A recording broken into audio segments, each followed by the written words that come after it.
Good morning, guys. So, akala ko may dala akong breakfast dito sa car. So, nung bumili ng food si G-Style, sabi ko, oh, wag mo na akong bilan kasi may food naman ako.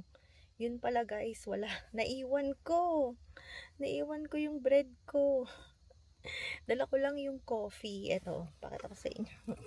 Yung coffee ko. So, wala tayong food. Pero siguro later na lang. Dahil maaga pa naman, siguro pag nagutom ako, bibili na lang ako somewhere bago ako pumasok. Alright, guys. So, ayan guys, sa kalagitnaan ng gabi ay bigla akong nagutom. Dahil nga hindi rin ako nag-dinner. Dahil nung dinner time, medyo busog pa ako. Pero ayan, so kalagitnaan ng gabi, bigla akong nagutom. Buti na lang may egg pa. At saka may noodles ako dito. Cup noodles, instant. Ayan. So, ganyan yung itsura sa loob. Pag nilagyan mo na siya ng water. Siguro mga 5 to 10 minutes, good to go na yan. Pwede nang kainin. Actually, na-vlog ko na tong cup noodle na to. Pero ayun nga, kung bago lang kayo dito sa aking page or channel, ayan. So, ayan yung paborito ko ngayong cup noodle. Dahil gusto ko lang talagang simple lang talaga. So, ayan, hinalo-halo ko na para ma-ready ng kumain. So, ayan.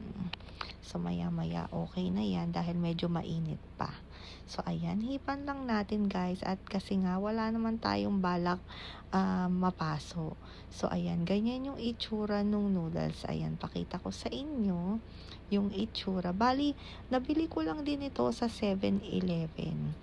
So, tamang-tama lang talaga dahil nga yung size niya, hindi ganun kadami at hindi din ganun kakonti. At gusto ko lang talaga yung simple. Ayoko nung masyadong maraming sahog. Ayan. At yung pinaka noodles niya, tingnan nyo guys. O, diba? So, yan talaga yung gustong gusto ko. So, ayan. Kaya naman tuwang-tuwa naman ako dahil meron sila neto sa 7-Eleven. So, ayan. Ang sarap, diba? So, kayo guys, ano yung paborito nyong cup noodle? And then, ayan. So, yung egg naman ang kakainin natin. Bali, 2 hard-boiled egg yung niluto natin. At ayan, at meron siyang salt. Siyempre, kailangan din may salt para may lasa.